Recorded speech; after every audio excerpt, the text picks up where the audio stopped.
Han Solo walked into the grand hall of the Galactic Council on Nexus Prime and felt the familiar weight of disappointment settle on his shoulders. 300 years of service, and they still treated humans like useful pets. The massive chamber stretched before him with its crystalline walls that shifted colors based on the mood of the speakers. Today they glowed a cold blue that matched the reception he expected. The Velthari representative stood at the center podium with all four of his arms spread wide in what his species considered a gesture of authority. His scaled skin rippled, with patterns that showed his contempt. "The human proposal for trade route mediation is rejected," he announced in his clicking voice. "Humans exist to solve our problems, not to make demands about how we conduct our affairs." Han Solo kept his face calm, even though anger burned in his chest.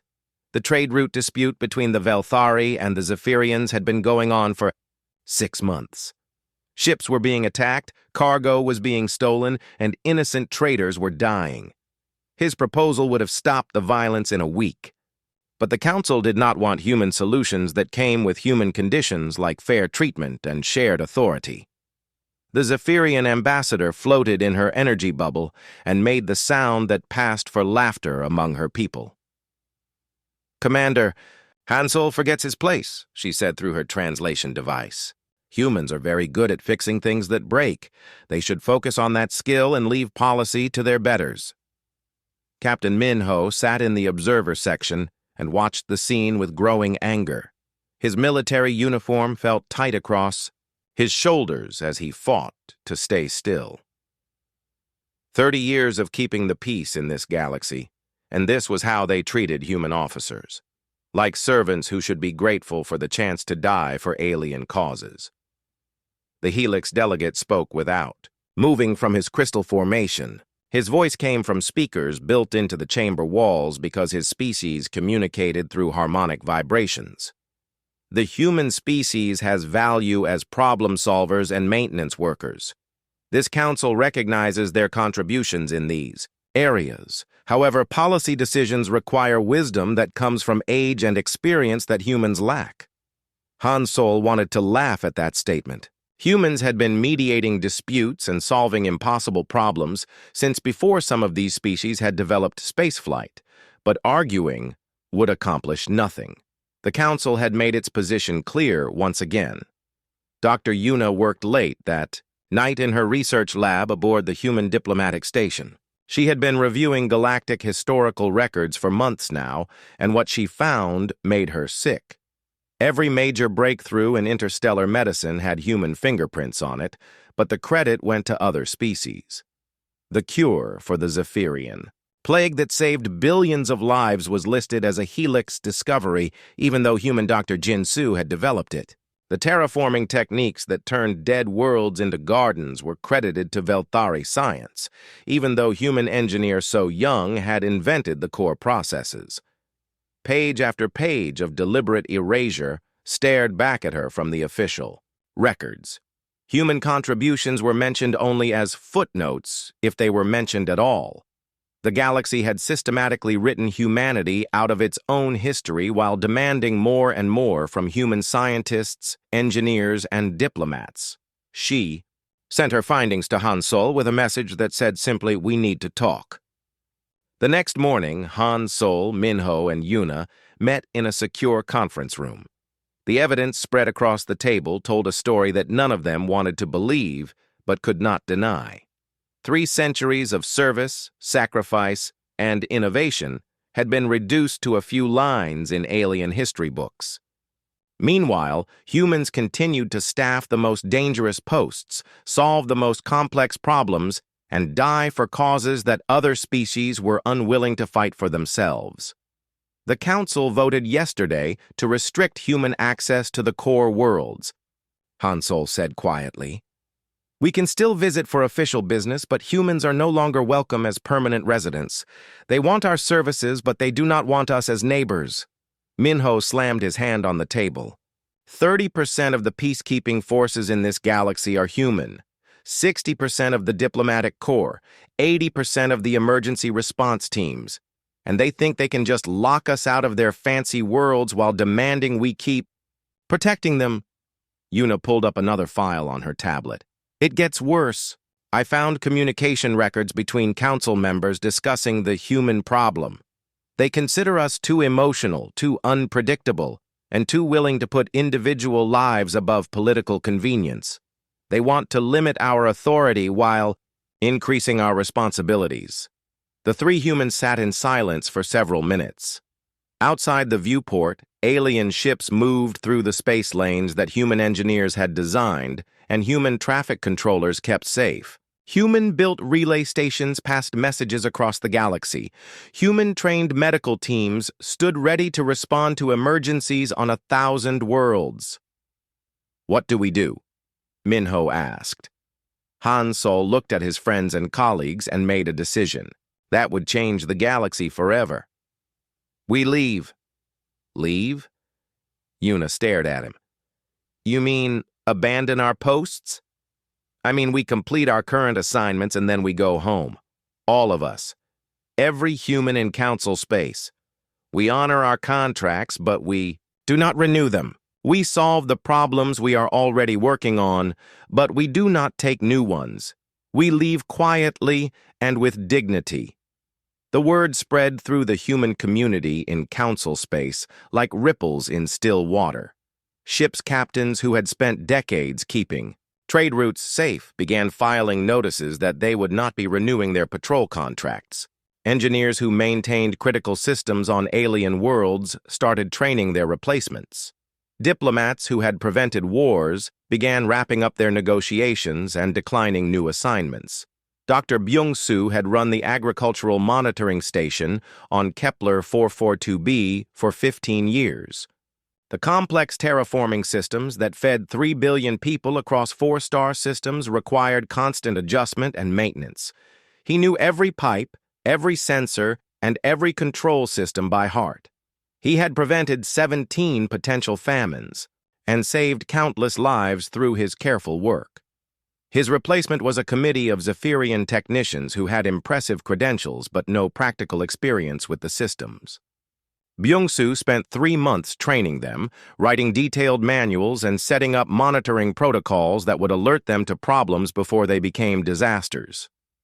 Captain Ju Won commanded the patrol fleet that kept the Spiral Nebula shipping lanes clear of pirates. Her tactical innovations had reduced pirate attacks by 90% over the past decade. Her crews were loyal and her methods were proven. When she announced that she would be returning to human space, the Helix Confederation offered to double her salary and give her a promotion. She turned them down politely and spent her remaining time training her replacement on the basics of nebula navigation and anti-piracy tactics. She left behind detailed reports on pirate movement patterns and hiding places that had taken her years to discover. Engineer Wu Jin maintained the quantum resonance chambers that powered the research station at Tau Ceti. The delicate balance, required to keep 6 different species working together in the same facility, had taken him 8 years to perfect. Arguments that had once escalated into diplomatic incidents were now resolved with a few quiet words and careful scheduling. His replacement was enthusiastic but inexperienced. Wu Jin did his best to explain the subtle social dynamics and the technical requirements, but some things could only be learned through years of practice. One by one, quietly and professionally, humans began leaving their posts throughout council space. They finished their work, trained their replacements, and departed without fanfare or drama. No angry speeches, no ultimatums, no threats. They simply honored their commitments and then went home. The council barely noticed at first. Humans had always been quietly efficient. Now they were quietly absent. It would take time for the galaxy to understand what it had lost when the humans departed in silence. The first alarm came from Kepler 442b on a Tuesday morning that started like any other. The agricultural world that fed 3 billion people across 4-star systems sent out an emergency signal that made officials on Nexus Prime drop their morning reports and stare at their screens in confusion. Administrator Kexatar received the message in his office overlooking the capital city. The terraforming systems that had run perfectly for 15 years were failing in ways that made no sense. Atmospheric processors were producing toxic gases instead of breathable air. Water purification plants were shutting down one by one. Soil enhancement systems were creating dead zones instead of fertile ground. "Where is Dr. Byung-soo?" Kekstar demanded from his assistants. "Get him here immediately." His aide looked uncomfortable. "Sir, Dr. Byung-soo completed his contract and returned to human space 6 months ago. The Zephyrian Technical Committee is handling all agricultural operations now." Kekstar felt a cold sensation in his stomach. He had barely noticed when the human engineer left. Byung-soo had always worked quietly in the background, fixing problems before they became serious and preventing disasters that other species never knew were possible. His departure had seemed like a minor personnel change. Now the replacement committee stood in the control room staring at readouts they could not understand. The systems were failing in cascade patterns that their training had never covered. The manuals that Byung-soo had left behind described normal operations, but not the complex failures that were happening now. "The atmospheric readings are impossible," said Chief Technician Vexon. "The nitrogen levels are climbing while oxygen drops, but the processors show green across all indicators. The humans' notes mention something called secondary filtration.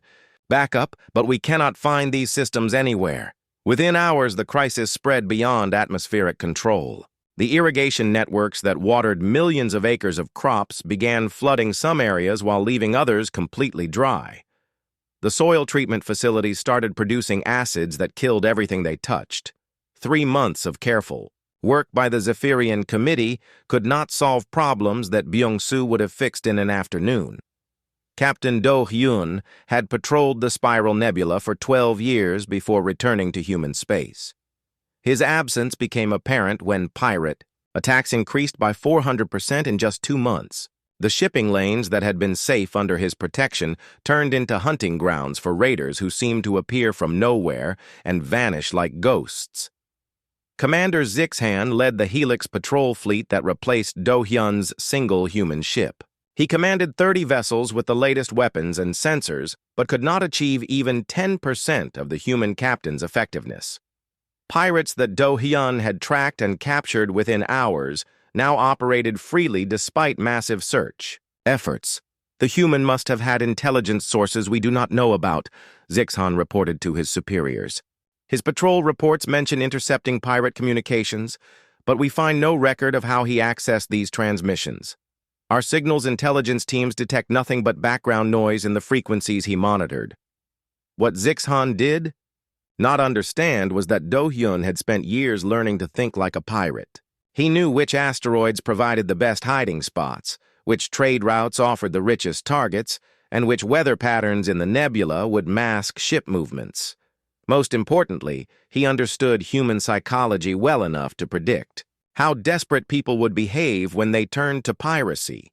The Helix commanders tried to apply their standard military tactics to an enemy that did not follow standard military logic. They searched for pirate bases in obvious locations, while raiders operated from temporary camps that moved constantly. They predicted attack patterns based on tactical doctrine, while pirates struck based on opportunity and desperation. Dr. Ju Hai had maintained the delicate social balance at the Tau Ceti research station for 8 years. 6 different species worked together on projects that required cooperation between beings who had evolved under completely different conditions. Misunderstandings that could have led to violence were prevented by her careful attention to cultural differences and individual personalities. Her replacement, Dr. Kolvex from the Helix Confederation, had excellent academic credentials but no experience managing multi-species teams. Within weeks of Juhai's departure, the research station descended into chaos that threatened to destroy decades of scientific progress. The problem started with a simple scheduling conflict. The Velthari researchers needed the primary laboratory during their species' sleep cycle because their work required darkness. The Zephyrian team needed the same space during their active period because their energy-based biology could not function in low-light conditions. Ju Haye had solved similar conflicts dozens of times by finding creative compromises and alternative solutions. She would have suggested using the secondary lab with modified lighting or adjusting the experimental timeline to allow shared access. Instead, Dr. Kolvek simply assigned the lab to whichever team had submitted their request first. The Velthari team arrived for their scheduled session to find Zephyrian researchers already working. Arguments erupted in languages that the translation systems could barely handle. Within hours, accusations of sabotage and theft were flying between teams that had worked together peacefully for years. The situation escalated when equipment began disappearing and experiments were contaminated by unknown substances. Each species blamed the others, while Dr. Kolvex struggled to maintain order with disciplinary measures that only made the conflicts worse. Engineer Tae Young had worked on Titan 7 for 6 years, managing mining operations in one of the most dangerous environments in the galaxy. The quantum fields that made the planet's rare minerals so valuable also created unpredictable energy fluctuations that could kill entire work crews in seconds. His replacement team from the Velthari Empire arrived with advanced degrees and impressive equipment, but no understanding of how quantum fields behaved in real-world conditions. Their theoretical knowledge told them that the mining operation should be perfectly safe as long as they followed standard protocols. Tae Young had learned through hard experience that quantum fields did not care about standard protocols. He had developed dozens of techniques for detecting unstable regions, redirecting dangerous energy discharges, and evacuating workers when conditions became too risky. His methods were not found in any textbook because he had invented them through years of trial and error. The disaster struck 3 months after his departure. A quantum cascade that he would have detected hours in advance caught the Velthari team completely off guard. The mining facility was destroyed in minutes, and 47 workers died in the collapse. The investigation blamed equipment failure and bad luck, never realizing that Tae Young's experience and intuition could have prevented the entire tragedy. Mediator Su Jin had spent 15 years building a network of personal relationships that kept peace between the Zephyrians and Velthari. The two species had fundamental differences in how they viewed property rights, territorial boundaries, and trade relationships. Their conflicts were not just political, but psychological, rooted in biological differences that made communication difficult. Even with perfect translation, Sujin understood both species well enough to predict how they would react to different proposals and situations. She knew which Zephyrian officials could be reasoned with, and which ones would only respond to displays of strength. She knew which Velthari commanders were motivated by honor and which ones were driven by practical concerns. Her replacement, Ambassador Hexnell from the Helix Confederation, approached diplomacy as a logical problem that could be solved through careful analysis and rational discussion. He had studied both species extensively and believed that mutual benefit would naturally lead to cooperation. The first crisis came when Zephyrian traders claimed that Velthari customs officials were deliberately delaying their cargo shipments. The Velthari denied any intentional interference and provided documentation showing that their procedures were being followed correctly. Sujin would have recognized immediately that the problem was not about procedures, but about respect. The Zephyrians felt that their time was not being valued, while the Velthari believed they were being accused of incompetence. She would have arranged private meetings where both sides could express their concerns without losing face, then found ways for each species to demonstrate respect for the other. Ambassador Hexenol instead organized a formal hearing where both sides presented evidence and arguments. The logical approach only made the situation worse by forcing each species to take public positions that they could not back down from without appearing weak. Within 6 months, trade disputes escalated into border skirmishes. Ship captains who had worked together for years now viewed each other with suspicion and hostility. The careful web of relationships that Sujin had built over 15 years unraveled in a matter of weeks. Reports began reaching human colonies. In the outer rim about the growing chaos in council space, Captain Dongwu monitored long-range communications from his base on a small world far from the galactic center. Admiral Kextar commanded the most powerful fleet in Helix space, but he felt helpless as he stared at the empty coordinates where human intelligence had located a colony world 6 months earlier. His orders were simple: find the humans and bring back their specialists by any means necessary. The galaxy was falling apart, and only human expertise could fix the growing list of catastrophes. The planet below showed signs of recent habitation, but no life forms registered on his sensors. Perfectly maintained buildings stood empty with no indication of where their occupants had gone. Agricultural fields were harvested clean, and irrigation systems were shut down properly. Even the garbage disposal facilities had been emptied and cleaned before departure. "It is like they simply vanished," reported Commander Vexnall from the surface team. "Every system has been properly shut down and secured. No damage, no signs of struggle, no indication of why they left or where they went." Kextar ordered his ships to scan the surrounding star systems, but found nothing except automated defense platforms that his technical teams could not understand. The human colony had been protected by technology that made no sense to alien engineers. Energy fields that should not exist blocked sensor scans, while weapons that appeared simple somehow disabled his most advanced fighters without actually firing anything lethal. "They could have destroyed our entire fleet," his weapons officer reported with confusion in his voice. "Instead, they just stopped our ships from working until we retreated. Even their military technology is designed to solve problems rather than create them." The search for human colonies continued across dozens of star systems, but every settlement had been abandoned with the same careful precision. Buildings were left clean and intact, infrastructure was properly shut down, and defensive systems were active but non-lethal. The humans had vanished like ghosts, leaving behind only evidence of their methodical planning and superior technology. Captain Dongwu watched the alien search fleets from his hidden observation post in the asteroid belt around Wolf 359. Human colonies had moved deeper into unexplored space using navigation techniques and ship designs that other species could not track or follow. The galaxy's edge held thousands of worlds that alien maps listed as uninhabitable but human terraforming. Technology had made perfectly suitable for colonization. "They are desperate," he reported to the Colonial Command through quantum communication channels that alien intelligence services could not intercept.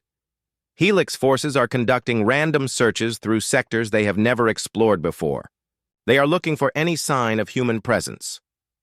The irony was not lost on him that the same species who had restricted human access to core worlds were now frantically searching the galactic rim for human colonies. They wanted human help, but only on alien terms, expecting humans to abandon their new homes and return to being servants in the old galactic order. Dr. Sora compiled her research reports from monitoring stations hidden throughout human space, and the picture she painted was darker than anyone had expected. Technological regression was accelerating across all major civilizations as systems broke down faster than alien technicians could repair them. The Velthari Empire had lost contact with 30% of their colony worlds because the communication relay network required constant adjustment to account for stellar drift and interference patterns. Human engineer Kim Soo had maintained those calculations manually for 20 years because alien computers could not handle the complexity of real-time modifications across interstellar distances. They are trying to replace human intuition with automated systems, Sora explained during her weekly briefing. But their computers cannot adapt to unexpected situations the way human minds can. They are creating rigid solutions for problems that require flexible thinking. The Zephyrian Republic faced even worse problems as their energy-based technology began failing without human maintenance. Their civilization depended on quantum resonance fields that required constant fine-tuning to account for gravitational variations, solar radiation, and magnetic fluctuations. Human technician Park Min had spent 15 years learning to feel when the fields were becoming unstable and making micro-adjustments that prevented cascading failures. His replacement team of Zephyrian specialists had advanced degrees and sophisticated instruments, but no understanding of how to interpret the subtle changes that warned of system problems. They could detect failures after they occurred, but could not prevent them from happening in the first place. Meanwhile, the psychological effects of human absence continued to spread through alien populations like a plague of despair. Birth rates had dropped by 40% across council space as species lost confidence in their ability to provide safe futures for their children.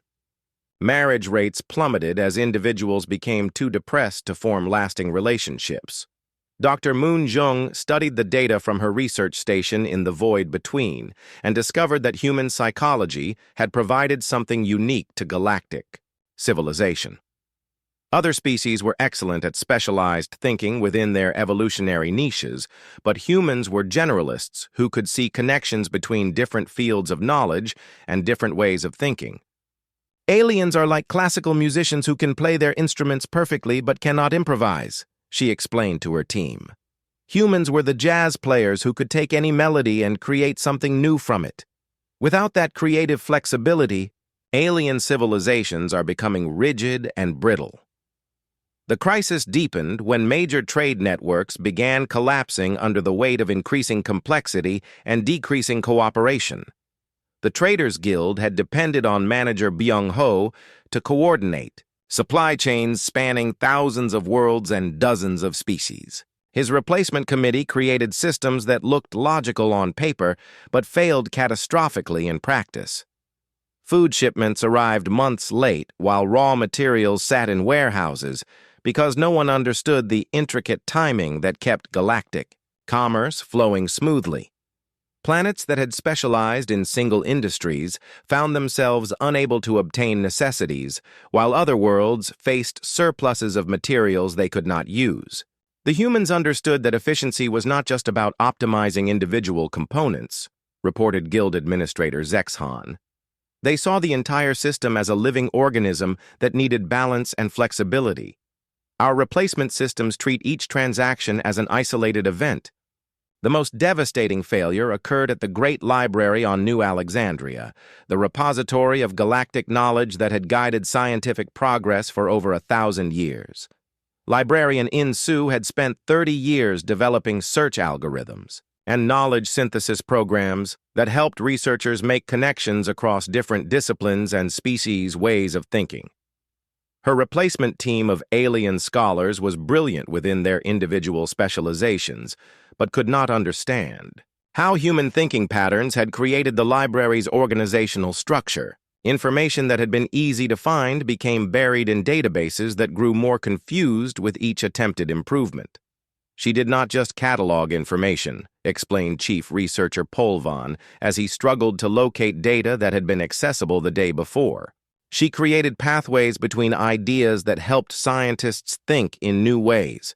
Without those connections, our knowledge base is becoming a maze that traps information instead of sharing it.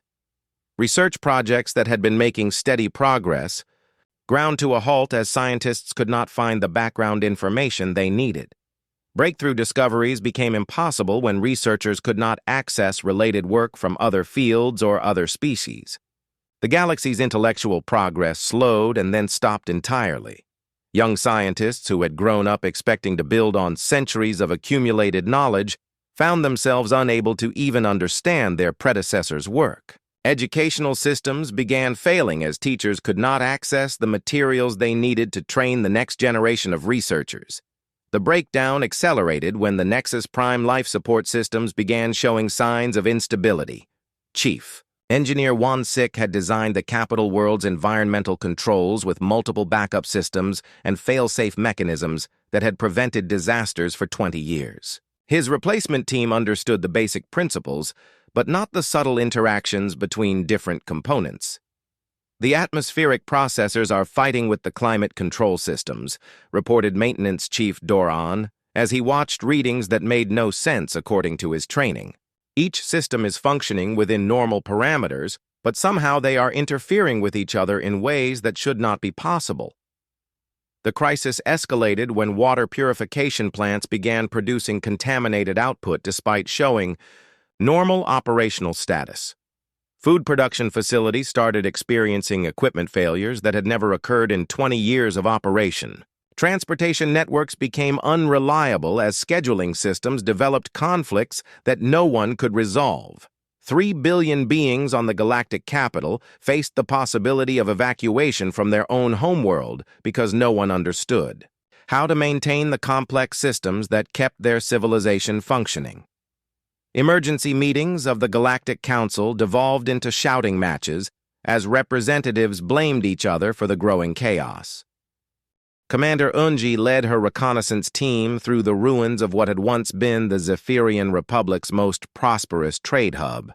The Kepler station had hosted millions of beings from dozens of species in a complex dance of commerce that had enriched entire star systems.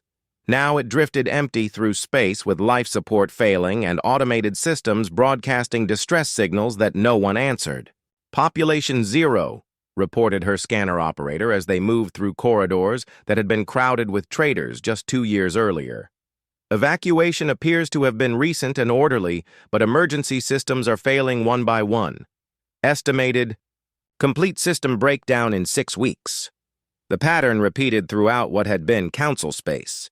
Stations abandoned, colonies evacuated, entire worlds reverting to pre-industrial technology as their inhabitants fled to simpler planets where they could survive without complex infrastructure. The galactic civilization that had taken thousands of years to build was collapsing in months. Dr. Yuna analyzed the data from dozens of failed colonies and saw the same story everywhere she looked. Without human maintenance and adaptation, alien technology was proving too brittle to handle unexpected situations. Systems designed for specific conditions failed catastrophically when circumstances changed even slightly. They built their civilization like a crystal, she explained to the Human Leadership Council during their weekly meeting. Beautiful and precise, but unable to bend without breaking. Human flexibility was the only thing that allowed their rigid structures to adapt to changing conditions. The Velthari Empire had fragmented into warring factions as resource shortages led to conflicts that their diplomatic corps could not resolve. Border disputes that mediator Sujin had kept peaceful for 15 years erupted into full-scale battles when her replacement proved unable to understand the cultural undercurrents that drove alien psychology. Military commanders, who had respected each other for decades, now viewed former allies as threats to their species' survival. Trade agreements collapsed as trust disappeared, and cooperation gave way to desperate competition for dwindling resources. Captain Young-Soo monitored alien military communications from his listening post in the Centauri system and watched civilizations tear themselves apart over problems that humans had routinely solved. They are fighting wars over water rights on planets where human engineers could have doubled the available supply in 6 months, he reported. But they cannot see past their immediate conflicts to recognize long-term solutions. The Helix Confederation existed only in name as member worlds declared independence or formed local alliances based on immediate survival needs rather than the complex treaty relationships that had held their government together. Without human diplomats to translate between different species' ways of thinking, their multiracial democracy had become impossible to maintain. Elder Polketh reviewed the statistical reports from across Helix space and saw decades of progress disappearing like morning frost in sunlight. Technological advancement had stopped completely as research institutions failed without access to the knowledge synthesis that human librarians had provided. Educational systems could no longer train specialists because the information they needed was locked away in databases that no one could navigate effectively. We are not just losing our future, he told the emergency session of surviving Helix leaders. We are losing our past as well. Knowledge that took centuries to accumulate is becoming inaccessible because we do not understand how human minds organized it for us. The crisis reached its breaking point when the Nexus Prime evacuation began. 3 billion beings fled the galactic capital as life support systems failed in cascading patterns that alien engineers could not predict or prevent. The world that had been the symbol of galactic unity became a ghost planet where automated systems continued broadcasting emergency signals to empty space. Dr. Kyung-ho watched the evacuation from his research station in the Outer Rim and documented the psychological patterns that were destroying alien civilizations from within. Other species had evolved as specialists who excelled in specific environmental niches but could not adapt when conditions changed. Their rigid thinking patterns that had been their greatest strength became fatal weaknesses when flexibility was required. Humans were the generalists who could see connections that specialists missed, he explained in his report to the Colonial Command.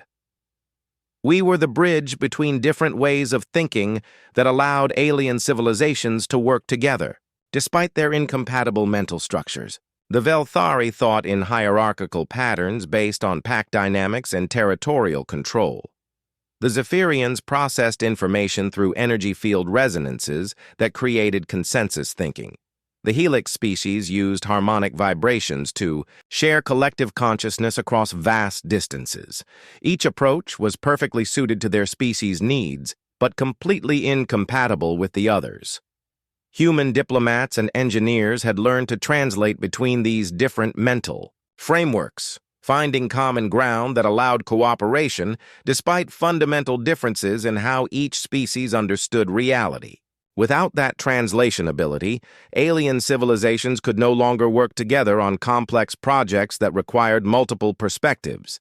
The revelation came when historian Jin Su completed his analysis of galactic records and discovered the systematic erasure of human contributions had been even more extensive than anyone had realized. Every major technological breakthrough, every diplomatic success, every crisis resolution had involved human insights that were then attributed to other species in the official histories.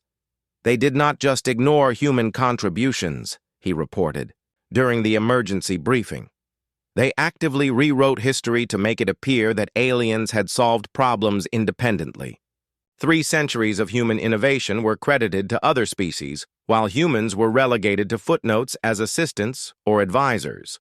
The pattern was consistent across every field of endeavor. Medical breakthroughs were credited to alien researchers, who had provided the raw data while human doctors who found the patterns and connections were forgotten. Engineering marvels were attributed to alien designers, while human problem solvers who made them actually work disappeared from the records. Even military victories were rewritten to emphasize alien strategy and tactics, while human commanders, who had provided the adaptive thinking that won battles, were mentioned only as subordinate officers following alien orders. Council records revealed discussions among alien leadership about the human problem that went back decades. They had recognized that human flexibility and creativity were essential to their civilization, but had feared giving humans the credit and authority that their contributions deserved. The solution had been to use human abilities while denying human agency, treating humans as useful tools rather than equal partners. They wanted our capabilities but not our independence, Admiral Jun-ho read from classified council documents that had been leaked by sympathetic alien sources. They saw us as servants who were becoming too confident and needed to be reminded of our place in their social hierarchy. The leaked files showed that the restrictions on human access to core worlds had been planned for years as a way to limit human influence while maintaining human services. Council leaders had calculated that humans were too valuable to lose entirely, but too dangerous to treat as equals. The irony was complete when those same council leaders began broadcasting desperate pleas for human assistance as their civilization collapsed around them. Emergency transmissions reached human colonies daily, offering incredible rewards for any humans willing to return and help solve the growing list of catastrophes. Dr. Hae-won analyzed the alien offers and found them both pathetic and revealing. They promised full council membership, shared technology, recognition of human contributions, and massive financial compensation. They offered everything except the one thing that might have mattered: genuine respect for human independence and dignity. They still think of us as employees who can be hired back with better benefits, she told the Colonial Leadership Council. They do not understand that we have moved beyond needing their approval or their rewards. We have built something better than what they offered us. The reports from human colonies painted a picture of remarkable progress and innovation. Free. From the constant demands to solve alien problems, human scientists and engineers had made breakthroughs that advanced their civilization by centuries in just 5 years. New technologies, new social structures, and new ways of thinking had emerged when humans could focus on their own development instead of maintaining alien systems. Young humans who had grown up in the colonies had never known the burden of being treated as useful servants by alien masters. They approached problems with confidence and creativity that came from being valued for who they were rather than what they could do for others. The children asked questions that adults had learned not to ask in council space. Why should humans spend their lives fixing problems that aliens created through rigid thinking? Why should human innovations be credited to other species? Why should humans be grateful for the chance to serve civilizations that did not respect their contributions? Admiral Jun-ho stood before the assembled leaders of the Human Colonial Alliance in the conference chamber of New Seoul Station, the administrative center of humanity's new civilization. The official message from the Galactic Council lay open on the holographic display, its desperate words glowing against the backdrop of stars that had become humanity's new home. The aliens offered everything they thought humans wanted: full voting membership in the council with veto power over major decisions, access to their most advanced technologies and scientific databases, formal recognition of all human contributions to galactic civilization with monuments and memorials, to honor human sacrifices, massive resource allocations to rebuild human colonies and infrastructure, even reparations for 3 centuries of systematic discrimination and historical erasure. They promised to make humans equal partners. Jun-ho read from the transmission. They want to share leadership of the galaxy and give us the respect we should have received from the beginning. They offer to rewrite their histories to properly credit human achievements and contributions. Captain Min-ho, now serving as military advisor to the Colonial Alliance, laughed bitterly at the promises. Equal partners after their civilization has already collapsed. They want us to help them rebuild what they destroyed through their own arrogance, and then pretend we were always valued members of their society. Dr. Haewon presented her analysis of human progress during the 5 years of independence from galactic politics. The numbers told a story of remarkable achievement that surpassed anything humans had accomplished while serving alien interests. Scientific advancement had accelerated exponentially when human researchers could pursue their own questions instead of solving problems that aliens had created for themselves. Our colonial technology is now centuries ahead of anything in council. Space, she reported to the assembly. We have developed faster-than-light communication, matter conversion systems, and terraforming techniques that make alien methods look primitive. We did not need their knowledge or their resources to surpass them.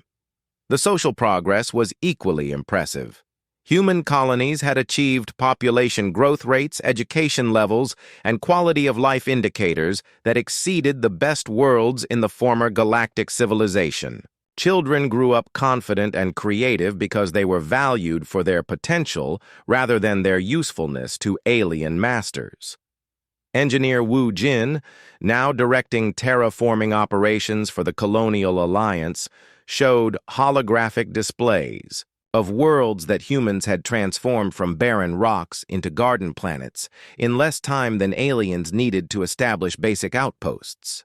We learned to think beyond their limitations when we stopped accepting their definitions of what was possible. The military reports were even more telling. Commander Tae-ho had developed defensive technologies that made human colonies effectively invulnerable to alien attack without requiring offensive weapons that could threaten other species.